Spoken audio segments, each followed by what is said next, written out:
ಎಲ್ಲರಿಗೂ ನಮಸ್ಕಾರ. ನಮ್ಮ ಶ್ರೀ ಭಕ್ತಿ ಜ್ಯೋತಿಷ್ಯ ವಾಣಿ ಚಾನೆಲ್ಗೆ ಸ್ವಾಗತ.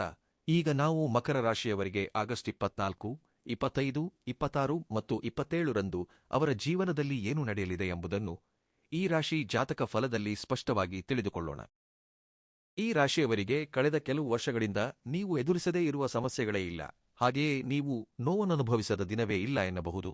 ಎಂದರೆ ನಿಮ್ಮ ಕಷ್ಟಕ್ಕೆ ತಕ್ಕ ಪ್ರತಿಫಲವನ್ನು ಭಗವಂತ ಗುರುತಿಸುತ್ತಿಲ್ಲ ಎಂಬ ನಿರಾಶೆ ಹಾಗೂ ನಿಮ್ಮಲ್ಲಿರುವ ಸಹನೆ ಸಂಪೂರ್ಣವಾಗಿ ಕಳೆದುಕೊಂಡು ಕೆಲವು ರೀತಿಯ ಸನ್ನಿವೇಶಗಳು ನಿಮ್ಮನ್ನು ತುಂಬಾ ನೋಯಿಸಿದ ಉದಾಹರಣೆಗಳು ಹೆಚ್ಚಾಗಿವೆ. ಆದರೆ ಅವುಗಳಿಂದ ಸ್ವಲ್ಪ ಮಟ್ಟಿಗಾದರೂ ನಿಮಗೆ ನೆಮ್ಮದಿ ಹಾಗೂ ಸಮಾಧಾನ ಸಿಗುವ ಅವಕಾಶ ಈ 4 ದಿನಗಳಲ್ಲಿ ಕಾಣಿಸುತ್ತಿದೆ ಎಂದು ಹೇಳಬಹುದು. ನೀವು ಮಾಡುವ ಕೆಲಸದಲ್ಲಿ ಪ್ರಾಮಾಣಿಕತೆ ಇಲ್ಲದಿದ್ದರೆ, ಅವರು ಎಷ್ಟೇ ದೊಡ್ಡವರಾಗಿದ್ದರೂ ಅಥವಾ ಈ ಕೆಲಸದಲ್ಲಿ ನ್ಯಾಯವಿಲ್ಲದ ಕಾರಣ ನನಗೆ ಮಾಡಲು ಇಷ್ಟವಿಲ್ಲ ಎಂದು ನೇರವಾಗಿ ಹೇಳುವಲ್ಲಿ ನಿಮಗೆ ನೀವೇ ಸಾಟಿ. ಹೀಗೆ ಎಲ್ಲೇ ಆಗಲಿ ಅನ್ಯಾಯ ನಡೆದರೆ ಸಹಿಸುವುದಿಲ್ಲ. ಎಲ್ಲೇ ಇದ್ರೂ ನೀತಿ ಪ್ರಾಮಾಣಿಕತೆಯಿಂದ ನಿಮ್ಮ ಕೆಲಸಗಳನ್ನು ಕರ್ತವ್ಯ ಭಾವನೆಯಿಂದ ಮಾಡುತ್ತಾ ಹೋಗುತ್ತೀರಿ. ಆದಾಗ್ಯೂ ಕೂಡ ಕಳೆದ ಕೆಲವು ವರ್ಷಗಳಿಂದ ನಿಮಗೆ ಕಾಲ ಕೂಡಿ ಬರುತ್ತಿಲ್ಲ. ನಿಮ್ಮ ಒಳ್ಳೆಯತನವನ್ನು ಆಸರೆಯಾಗಿಟ್ಟುಕೊಂಡು ಹಲವರು ನಿಮ್ಮನ್ನು ಮೋಸಗೊಳಿಸಿದ ದಿನಗಳೂ ಇವೆ. ಆದರೆ ಆಸಕ್ತಿಕರವಾದ ಬದಲಾವಣೆಗಳು ಈ 4 ದಿನಗಳಲ್ಲಿ ನಿಮ್ಮ ಜೀವನದಲ್ಲಿ ನಡೆಯುವುದು ಖಚಿತ. ಭಗವಂತನ ಅನುಗ್ರಹವನ್ನು ನೀವು ಪಡೆಯುವುದೂ ಸತ್ಯ. ಅಷ್ಟಕ್ಕೂ ನೀವು ಕೇಳಲಿರುವ ಆ ಶುಭವಾರ್ತೆಗಳೇನು, ನಿಮ್ಮ ಜೀವನದಲ್ಲಿ ಬರಲಿರುವ ಬದಲಾವಣೆಗಳೇನು ಮತ್ತು ನಿಮ್ಮ ಲಕ್ಷಣಗಳು ಹೇಗಿರುತ್ತವೆ ಎಂಬುದನ್ನು ತಿಳಿಯಲು ಪ್ರಯತ್ನಿಸೋಣ. ಚಿಕ್ಕಂದಿನಿಂದಲೇ ನೀವು ಸಾಕಷ್ಟು ಕಷ್ಟಗಳನ್ನು ಎದುರಿಸಿದ್ದೀರಿ ಎಂದೇ ಹೇಳಬೇಕು. ನಿಮ್ಮ ಮನಸ್ಸಿನಲ್ಲೇ ಆ ಕಷ್ಟಗಳನ್ನು ಬಚ್ಚಿಟ್ಟುಕೊಂಡಿದ್ದೀರಿ. ಇದುವರೆಗೆ ಎಷ್ಟೋ ಕಷ್ಟಗಳನ್ನು, ಅವಮಾನಗಳನ್ನು ಸಹಿಸಿಕೊಂಡಿದ್ದೀರಿ. ಎಷ್ಟೇ ಪ್ರಾಮಾಣಿಕರಾಗಿದ್ದರೂ ಮೇಲಕ್ಕೆ ನಗುತ್ತಾ ಮಾತನಾಡಿಸುವವರೇ ನಿಮ್ಮ ಬೆನ್ನ ಹಿಂದೆ ಕೀಳಾಗಿ ನೋಡಿದ್ದಾರೆ. ನಿಮ್ಮ ಪ್ರಯತ್ನಗಳು ಎಷ್ಟೋ ಬಾರಿ ವಿಫಲವಾಗಿರಬಹುದು. ಅದಕ್ಕೆ ಕಾರಣ ನಿಮ್ಮ ಸಾಮರ್ಥ್ಯ ಕಡಿಮೆ ಎಂದು ಖಂಡಿತ ಅಲ್ಲ. ನಿಮಗೆ ಅನಿಸಬಹುದು ನಿಮ್ಮ ಸಮಯ ಚೆನ್ನಾಗಿಲ್ಲ ಎಂದು. ಆದರೆ ನೆನಪಿಟ್ಟುಕೊಳ್ಳಿ, ಈ ತಿಂಗಳಲ್ಲಿ ನಿಮ್ಮ ಪರಿಸ್ಥಿತಿಗಳೆಲ್ಲವೂ ಸಂಪೂರ್ಣವಾಗಿ ಬದಲಾಗಲಿವೆ. ಈ 4 ದಿನಗಳಲ್ಲಿ ಭಗವಂತನ ಅನುಗ್ರಹವನ್ನು ನೀವು ಅತ್ಯುತ್ತಮವಾಗಿ ಪಡೆಯುತ್ತೀರಿ. ಜೀವನದಲ್ಲಿ ಗ್ರಹಗಳ ಸ್ಥಿತಿಗತಿಗಳು ಒಂದು ಅದ್ಭುತವಾದ ತಿರುವನ್ನು ತರಲಿವೆ. ಹಾಗೆಯೇ ನಿಮ್ಮ ಜೀವನದಲ್ಲಿ ಕಂಡುಕೇಳರಿಯದ ಒಂದು ಸಮ್ಮಿಲನ ಹಾಗೂ ಸಂಪರ್ಕವು ವ್ಯಕ್ತಿಯೊಬ್ಬರ ಇಡೀ ಜೀವನವೇ ಬದಲಾಗಲು ಸಂಕೇತವಾಗಲಿದೆ. ಇದುವರೆಗೆ ನೀವು ಪಟ್ಟ ಕಷ್ಟಗಳು ಒಂದು ಕಡೆಯಾದರೆ, ಇನ್ಮುಂದೆ ನಿಮಗೆ ಸಿಗುವ ಪ್ರತಿಫಲಗಳು ಇನ್ನೊಂದು ಕಡೆ. ಈ ಸಮಯದಲ್ಲಿ ನಿಮ್ಮ ಜೀವನದಲ್ಲಿ ಕೆಲವು ಕುತೂಹಲಕಾರಿ ಬದಲಾವಣೆಗಳು ಗೋಚರಿಸಲಿವೆ. ನೀವು ಪ್ರಾಣಕ್ಕಿಂತ ಹೆಚ್ಚಾಗಿ ನಂಬಿದ ವ್ಯಕ್ತಿಗಳು ನಿಮ್ಮಿಂದ ದೂರವಾಗಲು ಪ್ರಾರಂಭಿಸುತ್ತಾರೆ. ಕೆಲವರು ಯಾವುದೇ ಕಾರಣವಿಲ್ಲದೆ ಬೇರ್ಪಡುತ್ತಿರುವಂತೆ ನಿಮ್ಮ ಮನಸ್ಸಿಗೆ ಅನಿಸಬಹುದು. ಆದರೆ ಇದನ್ನು ನಷ್ಟವೆಂದು ಭಾವಿಸಬೇಡಿ. ದಯವಿಟ್ಟು ಇದು ನಿಮ್ಮ ಜೀವನದ ಕೆಟ್ಟ ಹಂತವನ್ನು ತೆಗೆದುಹಾಕಿ ಹೊಸ ಶುಭಾರಂಭಕ್ಕೆ ದಾರಿ ತೋರಿಸುವ ಒಂದು ಮಹಾನ್ ಪ್ರಕ್ರಿಯೆ ಎಂದು ನೆನಪಿಟ್ಟುಕೊಳ್ಳಿ. ಇದುವರೆಗೆ ನೀವು ಜೀವನವನ್ನು ತುಂಬಾ ಭಾರವಾಗಿ ಎಳೆದುಕೊಂಡು ಬಂದಿರಬಹುದು. ಈಗ ಅವಕಾಶಗಳು ನಿಮ್ಮನ್ನು ಹುಡುಕಿಕೊಂಡು ಬರುತ್ತವೆ. ಎಂದರೆ ನೀವು ಕನಸಿನಲ್ಲೂ ಊಹಿಸದ ಕೆಲವು ಹೊಸ ದಾರಿಗಳು ನಿಮ್ಮ ಮುಂದೆ ತೆರೆದುಕೊಳ್ಳಲಿವೆ. ನಿಮ್ಮ ಆಲೋಚನಾ ಶೈಲಿಯಲ್ಲೂ ಉತ್ತಮವಾದ ಪರಿಪಕ್ವತೆ ಬರಲಿದೆ. ಹಿಂದೆ ನಿಮ್ಮನ್ನು ಅಳಿಸುತ್ತಿದ್ದ ಸಣ್ಣಪುಟ್ಟ ವಿಷಯಗಳು ಈಗ ನಿಮಗೆ ತುಂಬಾ ಅಲ್ಪವಾಗಿ ಕಾಣಿಸುತ್ತವೆ. ಇದು ಕೇವಲ ನಿಮ್ಮ ಮನಸ್ಸು ಬದಲಾಗುವುದಲ್ಲ, ಭಗವಂತ ನಿಮ್ಮಲ್ಲಿ ಉಂಟುಮಾಡುತ್ತಿರುವ ಒಂದು ಉತ್ತಮ ಬದಲಾವಣೆಯ ಸಂಕೇತ. ಹಾಗೆಯೇ ನೀವು ಮಾಡುವ ಪ್ರತಿಯೊಂದು ಕೆಲಸ, ಆಡುವ ಪ್ರತಿಯೊಂದು ಮಾತು ಈಗ ಪ್ರಭಾವ ಬೀರುತ್ತದೆ. ಏಕೆಂದರೆ ನಿಮ್ಮ ಕರ್ಮಫಲಗಳ ಮುಕ್ತಾಯದ ಹಂತದಲ್ಲಿದ್ದೀರಿ. ಒಳ್ಳೆಯದನ್ನು ಮಾಡಿದವರಿಗೆ ಅದೃಷ್ಟ, ಇತರರಿಗೆ ತೊಂದರೆ ಕೊಟ್ಟವರಿಗೆ ಆ ಕರ್ಮಫಲವಾಗಿ ಅವರು ಯಾವುದೋ ಒಂದು ರೂಪದಲ್ಲಿ ನೋವನ್ನು ಅನುಭವಿಸುವುದು ಖಚಿತ. ಪೂರ್ವಜನ್ಮದಿಂದಲೇ ನಿಮಗೆ ಭಗವಂತನೊಂದಿಗೆ ಬಿಡಿಸಲಾಗದ ಬಂಧವಿದೆ. ಮುಖ್ಯವಾಗಿ ಹೇಳಬೇಕೆಂದರೆ ನಿಮಗೆ ದೈವದ ಮೇಲೆ ತಿಳಿಯದ ಅನುಬಂಧ ಬೆಸೆದುಕೊಂಡಿದೆ. ಅಷ್ಟಕ್ಕೂ ಆ ದೈವ ಯಾರು? ಆ ದೈವಬಲ ನಿಮ್ಮನ್ನು ಹೇಗೆ ಕಾಪಾಡುತ್ತದೆ? ನೀವು ಆ ದೈವವನ್ನು ಗುರುತಿಸಿ ತಗಿನ ಪೂಜೆ, ನಾಮಸ್ಮರಣೆ ಹಾಗೂ ಕೃತಜ್ಞತಾ ಭಾವವನ್ನು ಹೊಂದುವುದರಿಂದ ಇನ್ಯಾವ ಅದ್ಭುತಗಳನ್ನು ಎದುರಿಸುತ್ತೀರಿ ಎಂಬುದನ್ನು ಸಹ ತಿಳಿಯಲು ಪ್ರಯತ್ನಿಸಿ. ನೀವು ಗಮನಿಸುವುದಾದರೆ ಈ ರಾಶಿಯವರಿಗೆ ಕಳೆದ ಕೆಲವು ತಿಂಗಳುಗಳಿಂದ ಅಥವಾ ಕೆಲವು ದಿನಗಳಿಂದ ಶ್ರೀ ಮಹಾವಿಷ್ಣುವಿನ ಅನುಗ್ರಹ ಹೆಚ್ಚಾಗಿದೆ. ನೀವು ಗಮನಿಸಿರಬಹುದು, ನಿಮ್ಮ ಜೀವನದಲ್ಲಿ ಪ್ರಾಣಾಪಾಯ ಅಥವಾ ದೊಡ್ಡ ಕಷ್ಟಗಳು ಎದುರಾದಾಗ ಯಾವುದೋ ಒಂದು ತಿಳಿಯದ ಅದೃಶ್ಯ ಶಕ್ತಿ ನಿಮ್ಮನ್ನು ಕಾಪಾಡುತ್ತಾ ಬಂದಿದೆ. ಶ್ರೀ ಮಹಾವಿಷ್ಣುವಿನ ದಶಾವತಾರಗಳಂತೆ ಸ್ವಾಮಿಯನ್ನು ನಾವು ವಿವಿಧ ರೂಪಗಳಲ್ಲಿ ಪೂಜಿಸುತ್ತೇವೆ. ಹಾಗಾಗಿ ನಿಮ್ಮನ್ನು ನರಸಿಂಹ, ಕೃಷ್ಣ, ರಾಮನಾಗಿ ಹೀಗೆ ವಿವಿಧ ರೂಪಗಳಲ್ಲಿ ಸ್ವಾಮಿಯು ನಿಮ್ಮ ಬೆನ್ನ ಹಿಂದೆ ಇದ್ದು ಅದೃಶ್ಯ ಶಕ್ತಿಯಂತೆ ಕಾಪಾಡಿಕೊಂಡು ಬರುತ್ತಿದ್ದಾನೆ. ವಿಶೇಷವಾಗಿ ಈ ವರ್ಷದಲ್ಲಿ ಆ ದೈವಬಲ ನಿಮ್ಮ ಹಿಂದೆ ಇನ್ನಷ್ಟು ಗಟ್ಟಿಯಾಗಿ ನಿಲ್ಲಲಿದೆ. ನೀವು ಭಗವಂತನನ್ನು ನೆನೆದರೂ ನೆನೆಯದಿದ್ದರೂ ಆ ಭಗವಂತ ನಿಮ್ಮನ್ನು ನಿರಂತರವಾಗಿ ಗಮನಿಸುತ್ತಿರುವುದು ನಿಜಕ್ಕೂ ಆಶ್ಚರ್ಯಕರ ವಿಷಯ. ಈ ಅವಧಿಯಲ್ಲಿ ನಿಮಗೆ ಹಠಾತ್ತಾಗಿ ಭಕ್ತಿ ಹೆಚ್ಚಾಗುತ್ತದೆ. ಅಂದರೆ ಇದುವರೆಗೆ ನಾಸ್ತಿಕರಾಗಿದ್ದರೂ ಸಹ ನಿಮ್ಮ ಮನಸ್ಸಿನಲ್ಲಿ ಭಗವಂತನನ್ನು ನೆನೆಯುವ ಭಾವನೆ ಈಗಾಗಲೇ ಮೂಡಿರುತ್ತದೆ. ದೀಪ ಹಚ್ಚಬೇಕು, ಮಂತ್ರಗಳನ್ನು ಕೇಳಬೇಕು, ಟಿವಿಯಲ್ಲಿ ಭಗವಂತನ ನಾಮಸ್ಮರಣೆ ಹಾಗೂ ಹಾಡುಗಳನ್ನು ಕೇಳಬೇಕೆಂದು ಮನಸ್ಸು ಬಯಸುವುದು ನಿಮ್ಮ ಆತ್ಮದ ಮಟ್ಟದಲ್ಲಿ ನಡೆಯುತ್ತಿರುವ ಬದಲಾವಣೆಯ ಸಂಕೇತ. ಭಗವಂತನ ಕೃಪೆ ನಿಮ್ಮ ಮೇಲಿದ್ದಾಗ ಒಂದು ಲಕ್ಷಣ ಸ್ಪಷ್ಟವಾಗಿ ಕಾಣಿಸುತ್ತದೆ. ಅದೇನೆಂದರೆ, ನಾವು ಯಾರನ್ನು ನಂಬಬೇಕು, ಯಾರನ್ನು ನಂಬಬಾರದು ಎಂಬುದು ನಿಮಗೆ ಚೆನ್ನಾಗಿ ಅರ್ಥವಾಗುತ್ತದೆ. ನೀವು ಮೋಸ ಹೋಗಲು ಸಿದ್ಧರಾಗಿದ್ದರೂ ಭಗವಂತ ಮಾತ್ರ ನಿಮ್ಮನ್ನು ಪ್ರತಿ ಬಾರಿಯೂ ಎಚ್ಚರಿಸುತ್ತಲೇ ಇರುತ್ತಾನೆ. ನಿಂತು ಹೋದ ಕೆಲಸಗಳು ಮುಂದುವರಿಯುವುದು, ಬರಬೇಕಾಗಿದ್ದು ಬಾರದೆ ನಿಂತಿದ್ದ ಹಣ ಹಿಂತಿರುಗಿ ಬರುವುದು ಮುಂತಾದವುಗಳನ್ನು ನೀವು ಸ್ವತಃ ನೋಡುತ್ತೀರಿ. ಹಾಗೆಯೇ ನಿಮಗೆ ಸಿಗಬೇಕಾದ ನ್ಯಾಯವನ್ನು ನೀವು ಕೇಳದಿದ್ದರೂ ಆ ನ್ಯಾಯ ನಿಮ್ಮ ಬಳಿಗೆ ಖಂಡಿತವಾಗಿಯೂ ಬರುತ್ತದೆ. ನಿಜಾಯಿತಿಗೆ ಹೆಸರುವಾಸಿಯಾದ ಈ ರಾಶಿಯವರು ತಮ್ಮ ಒಳ್ಳೆಯತನದಿಂದಾಗಿ ಸಾಕಷ್ಟು ಕಳೆದುಕೊಂಡಿದ್ದಾರೆ ಎಂದೇ ಹೇಳಬೇಕು. ನೀವು ಎಲ್ಲರಿಗೂ ಒಳ್ಳೆಯದನ್ನೇ ಮಾಡಿದ್ದೀರಿ, ಎಲ್ಲರನ್ನೂ ನಂಬಿದ್ದೀರಿ. ಆದರೆ ಅನೇಕರು ನಿಮ್ಮ ನಂಬಿಕೆಯನ್ನು ತಮ್ಮ ಸ್ವಾರ್ಥಕ್ಕಾಗಿ ಬಳಸಿಕೊಂಡಿದ್ದಾರೆ. ಇದು ನಿಮ್ಮ ಬಲಹೀನತೆಯಲ್ಲ, ಕಳೆದ ಕೆಲವು ವರ್ಷಗಳಿಂದ ಅನುಭವಿಸಿದ ಕರ್ಮಫಲವಷ್ಟೇ. ಆ ಕಷ್ಟದ ಕಾಲ ಈಗ ಮುಗಿಯುತ್ತಿದೆ. ಕುಟುಂಬದಲ್ಲಿ ಅವಮಾನ, ಕೆಲಸ ಮಾಡುವಲ್ಲಿ ಅಸಂತೃಪ್ತಿ, ಕೈಯಲ್ಲಿ ಹಣವಿಲ್ಲದ ಪರಿಸ್ಥಿತಿ, ಪ್ರಾಣಕ್ಕಿಂತ ಹೆಚ್ಚಾಗಿ ನಂಬಿದವರು ಮಾಡಿದ ಮೋಸ, ಇವೆಲ್ಲವೂ ಒಬ್ಬನೇ ವ್ಯಕ್ತಿಯ ಜೀವನದಲ್ಲಿ ಪದೇ ಪದೇ ಏಕೆ ನಡೆಯುತ್ತಿವೆ ಎಂಬ ಪ್ರಶ್ನೆ ನಿಮ್ಮನ್ನು ಎಷ್ಟೋ ರಾತ್ರಿಗಳು ಕಾಡಿರಬಹುದು.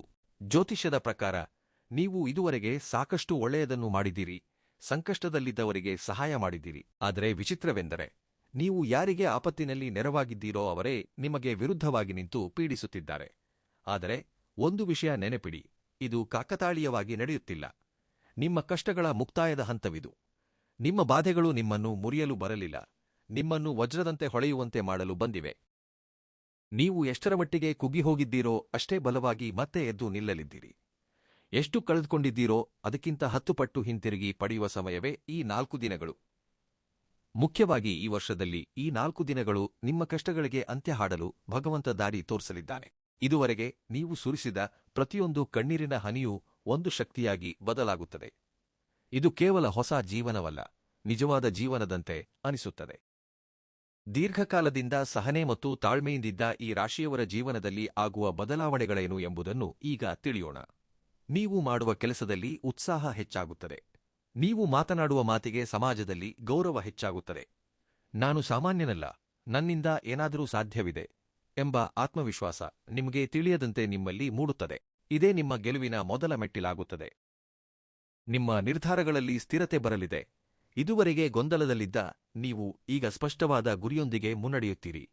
ಇದು ಮನಸ್ಸಿನ ಬದಲಾವಣೆ ಮಾತ್ರವಲ್ಲ, ಗ್ರಹಗಳು ನೀಡುತ್ತಿರುವ ಬಲ ಹಾಗೂ ಶ್ರೀ ಮಹಾವಿಷ್ಣು ನಿಮ್ಮೊಂದಿಗೆ ಹೆಜ್ಜೆ ಹಾಕುತ್ತಿರುವ ಸಮಯ.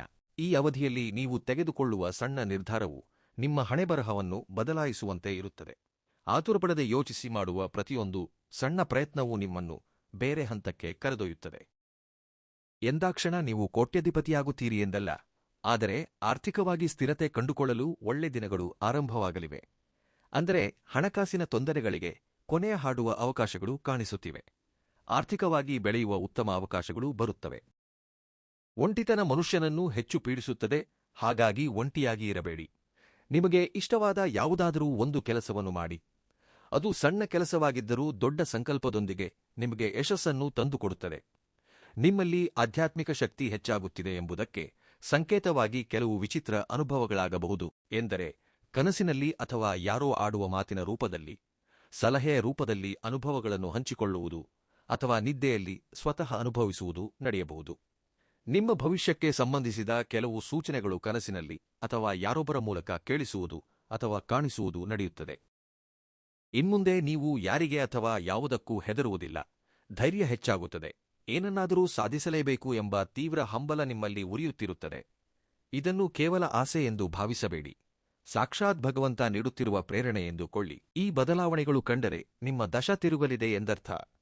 ನನ್ನ ಸಮಯ ಶುರುವಾಗಿದೆ ಎಂದು ನೀವು ಸಂತೋಷ ಮತ್ತು ಗೌರವದಿಂದ ಓಡಾಡುವ ದಿನಗಳಿವು. ಆರ್ಥಿಕ ಪರಿಸ್ಥಿತಿಯಲ್ಲೂ ನಿರೀಕ್ಷಿಸದ ತಿರುವು ಕಾಣಿಸುತ್ತದೆ. ಹಣದ ವಿಷಯದಲ್ಲಿ ವಿಚಿತ್ರ ಗೊಂದಲ ಎದುರಿಸುತ್ತಿರಬಹುದು. ಸಂಪಾದನೆ ಇದ್ದರೂ ಕೈಯಲ್ಲಿ ಉಳಿಯದಿರುವುದು, ಎಷ್ಟೇ ಕಷ್ಟಪಟ್ಟರೂ ಫಲಿತಾಂಶ ತಡವಾಗುವುದು, ಇವೆಲ್ಲವೂ ಕರ್ಮಚಕ್ರದ ಭಾಗವಾಗಿದ್ದವು. ಈಗ ಧನಯೋಗ ಸಂಪೂರ್ಣವಾಗಿ ಬದಲಾಗಲಿದೆ. ಇದು ಲಾಟರಿ ಹೊಡೆದಂತೆ ಅಲ್ಲದಿದ್ದರೂ ಹಂತ ಹಂತವಾಗಿ ಸಣ್ಣ ಅವಕಾಶ ಹಾಗೂ ಬದಲಾವಣೆ ಸ್ಥಿರವಾಗಿ ಬರಲಿದೆ. ಧನಲಾಭ ಕ್ರಮೇಣವಾಗಿ ಪೆರುಗುತ್ತದೆ. ಅದೇ ನಿಜವಾದ ಸಂಪತ್ತು. ನಿಮ್ಮ ಶ್ರಮಕ್ಕೆ ನಿಜವಾದ ಮೌಲ್ಯ ಸಿಗುವ ಸಮಯವಿದು. ಒಂದಕ್ಕಿಂತ ಹೆಚ್ಚು ಆದಾಯದ ಮಾರ್ಗಗಳು ಗೋಚರಿಸಲಿವೆ. ಒಂದೇ ಕೆಲಸ ಅಥವಾ ವ್ಯಾಪಾರ ನೆಚ್ಚಿಕೊಳ್ಳದೆ ಹೊಸ ಮಾರ್ಗಗಳು ತೆರೆದುಕೊಳ್ಳುತ್ತವೆ.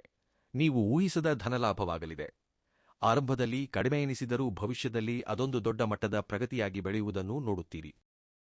ಹಣದ ವಿಷಯದಲ್ಲಿ ನಿಮ್ಮ ಯೋಚನಾ ಶೈಲಿ ಬದಲಾಗುತ್ತದೆ. ಈ ಹಿಂದೆ ಹಣ ಕೈಯಲ್ಲಿದ್ದಾಗ ಖರ್ಚು ಮಾಡಬೇಕು, ಅದನ್ನು ಇದನ್ನು ಕೊಳ್ಳಬೇಕು ಎಂದಿದ್ದ ನೀವು ಈಗ ಉಳಿತಾಯದ ಬಗ್ಗೆ ಆಲೋಚಿಸುತ್ತೀರಿ. ಯಾರೋ ಹೇಳಿಕೊಟ್ಟಿದ್ದಲ್ಲ, ನಿಮ್ಮ ಅಂತರಾತ್ಮ ನೀಡುವ ಸಲಹೆಯಂತೆ ಉಳಿತಾಯ ಮಾಡಲು ತೊಡಗುತ್ತೀರಿ. ಬಾಕಿ ಇರುವ ಸಾಲಗಳ ಬಾಧೆಯಿಂದ ವಿಮುಕ್ತಿ ಸಿಗುವ ಅವಕಾಶಗಳಿವೆ. ಹೊಸದಾಗಿ ಸಾಲ ಮಾಡುವ ಪರಿಸ್ಥಿತಿ ಬರುವುದಿಲ್ಲ. ಹಳೆಯ ಸಾಲಗಳು ಕ್ರಮೇಣವಾಗಿ ತೀರುತ್ತವೆ. ಬಂದ ಹಣ ಮನೆಯಲ್ಲಿ ಉಳಿಯುವುದೇ ನಿಜವಾದ ಧನಯೋಗ. ಈ ತಿಂಗಳಲ್ಲಿ ಅದು ಖಂಡಿತ ಸಾಧ್ಯವಾಗಲಿದೆ. ಉದ್ಯೋಗಿಗಳಿಗೆ ಹೇಳುವುದಾದರೆ, ಕಳೆದ ಕೆಲವು ವರ್ಷಗಳಿಂದ ಒಂದೇ ರೀತಿಯ ನಿರಾಶೆಯಲ್ಲಿದ್ದಿರಬಹುದು. ಎಷ್ಟೇ ಕಷ್ಟಪಟ್ಟರೂ ಮೇಲಧಿಕಾರಿಗಳು ಗುರುತಿಸುತ್ತಿಲ್ಲ, ನನಗಿಂತ ಕಡಿಮೆ ಕೆಲಸ ಮಾಡುವವರಿಗೆ ಆದ್ಯತೆ ನೀಡುತ್ತಿದ್ದಾರೆ ಎಂದು ಕೊರಗಿರಬಹುದು. ಆದರೆ ಈಗ ಪರಿಸ್ಥಿತಿ ಬದಲಾಗಲಿದೆ. ನಿಮ್ಮ ಕೆಲಸ ಮತ್ತು ಶ್ರಮವನ್ನು ಮೇಲಧಿಕಾರಿಗಳು ಗುರುತಿಸುತ್ತಾರೆ. ಇದುವರೆಗೆ ನಿಮ್ಮ ಮಾತಿಗೆ ಬೆಲೆ ಕೊಡದವರು ನಿಮ್ಮ ಸಲಹೆಗಾಗಿ ಕಾಯುತ್ತಾರೆ. ನಿಮ್ಮ ಅಭಿಪ್ರಾಯಕ್ಕೆ ಗೌರವ ಸಿಗುತ್ತದೆ. ವೃತ್ತಿಜೀವನದ ಬದಲಾವಣೆಗೆ ಸಂಬಂಧಿಸಿದಂತೆ ಬಲವಾದ ಆಲೋಚನೆಗಳು ಅಥವಾ ಅವಕಾಶಗಳು ಬರಲಿವೆ. ಇವೆಲ್ಲವೂ ನಿಮ್ಮ ವೃತ್ತಿಯನ್ನು ಮುಂದಿನ ಹಂತಕ್ಕೆ ಕೊಂಡೊಯ್ಯಲು ನೆರವಾಗಲಿವೆ. ಆದ್ದರಿಂದ ಭಯಪಡಬೇಡಿ. ಈ ಬದಲಾವಣೆ ನಿಮ್ಮ ಒಳಿತಿಗಾಗಿ ಎಂಬುದನ್ನು ನೆನಪಿಡಿ. ಕೆಲವರಿಗೆ ಹೊಸ ಉದ್ಯೋಗದ ಅವಕಾಶಗಳು ಬರಬಹುದು, ಇನ್ನು ಕೆಲವರಿಗೆ ಪ್ರಸ್ತುತ ಕೆಲಸದಲ್ಲೇ ಉನ್ನತ ಹುದ್ದೆ ಸಿಗಬಹುದು. ನೀವು ತೆಗೆದುಕೊಳ್ಳುವ ನಿರ್ಧಾರ ನಿಮ್ಮ ಭವಿಷ್ಯಕ್ಕೆ ಅಡಿಪಾಯವಾಗಲಿದೆ. ಆದರೆ ಇಲ್ಲೊಂದು ಸಣ್ಣ ಎಚ್ಚರಿಕೆ: ಅವಕಾಶ ಬಂದ ತಕ್ಷಣ ಆತುರದಿಂದ ಅಥವಾ ಕೋಪದಿಂದ ನಿರ್ಧಾರ ತೆಗೆದುಕೊಳ್ಳಬೇಡಿ. ಪ್ರತಿಯೊಂದು ಅವಕಾಶದ ಹಿಂದೆಯೂ ಭಗವಂತ ಒಂದು ಸಣ್ಣ ಪರೀಕ್ಷೆ ಇಟ್ಟಿರುತ್ತಾನೆ. ಹಾಗಾಗಿ ಅಂತರಾತ್ಮದ ಧ್ವನಿ ಕೇಳಿ. ನೀವು ನೀತಿ ನಿಜಾಯಿತಿಗೆ ನೀಡುವ ಆದ್ಯತೆಯೇ ನಿಮಗೆ ಗೌರವ ಮತ್ತು ಆದಾಯವನ್ನು ಹೆಚ್ಚಿಸುತ್ತದೆ. ವ್ಯಾಪಾರಿಗಳಿಗೆ ಹೇಳುವುದಾದರೆ, ಕಳೆದ ಕೆಲವು ಸಮಯದಿಂದ ಅನುಭವಿಸುತ್ತಿರುವ ಮಾನಸಿಕ ಒತ್ತಡವನ್ನು ಮಾತುಗಳಲ್ಲಿ ಹೇಳಲಾಗದು. ಆದರೆ ಈಗ ಮೆಲ್ಲನೆ ಪರಿಸ್ಥಿತಿ ನಿಮಗೆ ಅನುಕೂಲಕರವಾಗಿ ಬದಲಾಗಲಿದೆ. ಧೈರ್ಯ ಸಾಲದೆ ಶುರುಮಾಡಲಾಗದಿದ್ದ ಕೆಲವು ಯೋಜನೆಗಳನ್ನು ಈಗ ಕಾರ್ಯರೂಪಕ್ಕೆ ತರುತ್ತೀರಿ. ಈ ಸಮಯದಲ್ಲಿ ಹೊಸ ವ್ಯಕ್ತಿಗಳ ಪರಿಚಯವಾಗಬಹುದು. ಆ ಪರಿಚಯಗಳು ವ್ಯಾಪಾರದಲ್ಲಿ ಬದಲಾವಣೆ ತರಲು ನೆರವಾಗುತ್ತವೆ. ಆದರೆ ಎಲ್ಲರನ್ನೂ ನಂಬಬೇಡಿ, ಹಾಗೆಂದು ಸರಿಯಾದ ವ್ಯಕ್ತಿಯನ್ನು ಕಳೆದುಕೊಳ್ಳಬೇಡಿ. ಶ್ರೀ ಮಹಾವಿಷ್ಣುವಿನ ದಶಾವತಾರಗಳ ಯಾವುದಾದರೂ ಒಂದು ರೂಪವು ನಿಮ್ಮ ಮನಸ್ಸಿಗೆ ಹತ್ತಿರವಾಗಿ ಪದೇ ಪದೇ ಕನಸಿನಲ್ಲಿ, ಪ್ರಯಾಣದಲ್ಲಿ ಅಥವಾ ಯಾರದ್ದೋ ಮಾತುಗಳಲ್ಲಿ ಕಾಣಿಸಿಕೊಳ್ಳಬಹುದು. ಆ ಸ್ವಾಮಿ ನಿಮ್ಮನ್ನು ಸದಾ ಮುನ್ನಡೆಸುತ್ತಿರುತ್ತಾನೆ. ಹಾಗಾಗಿ ಯಾವ ರೂಪ ಪದೇ ಪದೇ ನೆನಪಿಗೆ ಬರುತ್ತದೋ ಆ ರೂಪಕ್ಕೆ ಪೂಜೆ ಹಾಗೂ ನಾಮಸ್ಮರಣೆ ಮಾಡಿ. ಹೊರಗಡೆ ನಗುತ್ತಿದ್ದರೂ ಒಳಗಡೆ ಪಟ್ಟ ನೋವಿಗೆ ಈಗ ಸಂಪೂರ್ಣ ವಿರಾಮ ಸಿಗಲಿದೆ. ಪೀಡಿಸುತ್ತಿದ್ದ ಭಯ, ಅಪಮೃತ್ಯು ದೋಷಗಳಂತಹ ಸಮಸ್ಯೆಗಳಿದ್ದರೆ ಅವು ಮಾಯವಾಗಲಿವೆ. ಅದ್ಭುತ ಧೈರ್ಯ ನಿಮ್ಮಲ್ಲಿ ಮೂಡುತ್ತದೆ. ಸಾಲ ತೀರಿಸಲು ಹೊಸ ದಾರಿಗಳು ಕಾಣಿಸುತ್ತವೆ. ಕೇಳದಿದ್ದರೂ ಯಾರೋ ಒಬ್ಬರಿಂದ ಸಹಾಯ ಹಸ್ತ ಸಿಗುತ್ತದೆ. ಬರಬೇಕಿದ್ದ ಹಳೆಯ ಬಾಕಿ ವಸೂಲಾಗಲಿದೆ. ಇದು ನಿಮ್ಮ ಅನುಭವ ತಂದ ಧೈರ್ಯವಲ್ಲ, ಸಾಕ್ಷಾತ್ ಶ್ರೀ ಮಹಾವಿಷ್ಣು ನೀಡುತ್ತಿರುವ ದೈವಬಲ. ಕುಟುಂಬ ಜೀವನಕ್ಕೆ ಬಂದರೆ, ಮನೆಗಾಗಿ ಎಷ್ಟೇ ಮಾಡಿದರೂ ಸರಿಯಾದ ಗುರುತಿಸುವಿಕೆ, ಗೌರವ ಸಿಗುತ್ತಿಲ್ಲ ಎಂದು ಬೇಸರಗೊಂಡಿರಬಹುದು. ಆದರೆ ಈಗ ಪರಿಸ್ಥಿತಿ ಬದಲಾಗಲಿದೆ. ಇತರರೇ ನಿಮ್ಮ ಬಳಿ ಸಲಹೆ ಕೇಳುತ್ತಾರೆ, ನಿಮ್ಮ ಮಾತಿಗೆ ಗೌರವ ನೀಡುತ್ತಾರೆ. ತಾಳ್ಮೆಯಿಂದಿರಿ, ನಿಮ್ಮ ಒಳ್ಳೆಯತನವೇ ನಿಮ್ಮನ್ನು ಗೆಲ್ಲಿಸುತ್ತದೆ. ಮನೆಯಲ್ಲಿ ಹಿರಿಯರ ಸಂಪೂರ್ಣ ಬೆಂಬಲ ಸಿಗಲಿದೆ. ಸಂಬಂಧಗಳಲ್ಲಿದ್ದ ಗೊಂದಲ ಹಾಗೂ ಅನಗತ್ಯ ಜಗಳಗಳು ಕ್ರಮೇಣ ಕಡಿಮೆಯಾಗುತ್ತವೆ. ಮನೆಯಲ್ಲಿ ಖಂಡಿತವಾಗಿಯೂ ವಿಷ್ಣು ಸಹಸ್ರನಾಮ ಪಾರಾಯಣ ಮಾಡಿ. ಶ್ರೀ ಮಹಾವಿಷ್ಣುವಿಗೆ ಬಿಳಿ ಹೂವುಗಳಿಂದ ಅರ್ಚನೆ ಮಾಡಿ. ನಿಮ್ಮ ಸ್ವಭಾವವನ್ನು ಮನಸ್ಫೂರ್ತಿಯಾಗಿ ಅರ್ಥಮಾಡಿಕೊಳ್ಳುವವರು ನಿಮ್ಮ ಹತ್ತಿರವಾಗುತ್ತಾರೆ. ಈ 4 ದಿನಗಳಲ್ಲಿ ನಿಮ್ಮನ್ನು ಬಳಸಿಕೊಳ್ಳುವವರಲ್ಲದೆ ನಿಮ್ಮ ಮೌಲ್ಯ ತಿಳಿದವರು ಹತ್ತಿರವಾಗುತ್ತಾರೆ ಹಾಗೂ ಬಾಂಧವ್ಯ ಗಟ್ಟಿಯಾಗುತ್ತದೆ. ಪ್ರೀತಿಯ ಜೀವನವೂ ಅದ್ಭುತವಾಗಿರಲಿದೆ. ನಿಮ್ಮನ್ನು ಸರಿಯಾಗಿ ಅರ್ಥೈಸಿಕೊಳ್ಳುವವರು ಸಿಗುತ್ತಾರೆ. ಉದ್ಯೋಗ, ವ್ಯಾಪಾರ ಯಾವುದರಲ್ಲೂ ಹೆಚ್ಚಿನ ಒತ್ತಡವಿರುವುದಿಲ್ಲ. ಪ್ರತಿಯೊಂದೂ ಶಾಂತಿಯುತವಾಗಿ ಸಾಗಲಿದೆ. ಹಳೆಯ ಗಾಯಗಳನ್ನು ಮಾಸಲು ಈ 4 ದಿನಗಳು ನೆರವಾಗಲಿವೆ. ಶತ್ರುಗಳ ವಿಷಯದಲ್ಲಿ ನಿಮ್ಮ ಮೌನವೇ ಏಕೈಕ ಅಸ್ತ್ರ. ನಿಮ್ಮ ಕೆಲಸವನ್ನು ನೀವು ಮಾಡುತ್ತಾ ಬೆಳೆಯಿರಿ. ನಿಮ್ಮನ್ನು ತುಳಿಯಬೇಕೆಂದುಕೊಂಡವರು ತಾವೇ ತುಳಿಯಲ್ಪಡುತ್ತಾರೆ ಮತ್ತು ನಿಮಗೇ ತಿಳಿಯದಂತೆ ನಿಮ್ಮಿಂದ ದೂರವಾಗುತ್ತಾರೆ. ಈ 4 ದಿನಗಳಲ್ಲಿ ಮಾಡಬೇಕಾದ ದೇವತಾರಾಧನೆ ಮತ್ತು ಸಣ್ಣ ಪರಿಹಾರಗಳು: ಮಹಾಲಕ್ಷ್ಮೀ ದೇವಿ ಆರಾಧನೆ. ಮೊದಲ ದಿನಿ ಓಂ ಶ್ರೀ ಮಹಾಲಕ್ಷ್ಮೀ ದೇವಿಯೈ ನಮಃ ಎಂಬ ಮಂತ್ರವನ್ನು 108 ಬಾರಿ ಜಪಿಸಿ. ಬಡ ಮಹಿಳೆಯರಿಗೆ ಅರಿಶಿನ, ಕುಂಕುಮ, ಹಣ್ಣುಗಳನ್ನು ದಾನ ಮಾಡಿ. ಮನೆಯಲ್ಲಿ ಹಸುವಿನ ತುಪ್ಪದಿಂದ ದೀಪ ಬೆಳಗಿಸಿ. ಶನಿ ದೇವ ಪ್ರಾರ್ಥನೆ. 2ನೇ ದಿನ ಶನಿ ದೇವರೆದುರು ಎಳ್ಳೆಣ್ಣೆ ದೀಪ ಹಚ್ಚುವುದು ಶ್ರೇಷ್ಠ. ಓಂ ಶಂ ಶನೈಶ್ಚರಾಯ ನಮಃ ಮಂತ್ರ ಜಪಿಸಿ ಕಾಗೆಗಳಿಗೆ ಅನ್ನವಿಟ್ಟು ಕಪ್ಪು ಎಳ್ಳನ್ನು ದಾನ ಮಾಡುವುದು ಶನಿ ಶಾಂತಿಗೆ ಒಳಿತು. ಸೂರ್ಯನಾರಾಯಣ ಸ್ವಾಮಿ ಬೆಳಿಗ್ಗೆ ಸೂರ್ಯೋದಯದ ಸಮಯದಲ್ಲಿ ನೀರಿಗೆ ಕೆಂಪು ಹೂವುಗಳನ್ನು ಹಾಕಿ ಅರ್ಘ್ಯ ನೀಡಿ. ಆದಿತ್ಯ ಹೃದಯಂ ಓದುವುದು ಅಥವಾ ಕೇಳುವುದು ತುಂಬಾ ಒಳ್ಳೆಯದು. ಪರಮೇಶ್ವರನ ಆರಾಧನೆ ಸೋಮವಾರದಂದು ಶಿವನಿಗೆ ಅಭಿಷೇಕ ಮಾಡಿ ಬಿಲ್ವಪತ್ರೆ ಸಮರ್ಪಿಸುವುದು ಮನಃಶಾಂತಿಯನ್ನು ನೀಡುತ್ತದೆ. ಈ ಪರಿಹಾರಗಳನ್ನು ಪಾಲಿಸುವುದರಿಂದ ನಿಮ್ಮ ಜೀವನದಲ್ಲಿ ಖಂಡಿತವಾಗಿಯೂ ಶುಭ ಬದಲಾವಣೆಗಳು ಬರಲಿವೆ. ಈ ವಿಷಯಗಳು ನಿಮ್ಮ ಜೀವನಕ್ಕೆ ಹತ್ತಿರವೆನಿಸಿದರೆ ಮತ್ತು ಶ್ರೀಭಕ್ತಿ ಜ್ಯೋತಿಷ್ಯ ವಾಣಿ ಚಾನೆಲ್ನ ಈ ರಾಶಿ ಭವಿಷ್ಯದ ಮಾಹಿತಿ ನಿಮಗಿಷ್ಟವಾಗಿದ್ದರೆ ಕಮೆಂಟ್ ಬಾಕ್ಸ್ನಲ್ಲಿ ಒಮ್ಮೆ ಓಂ ನಮಃ ಶಿವಾಯ ಎಂದು ಬರೆಯಿರಿ. ಧನ್ಯವಾದಗಳು.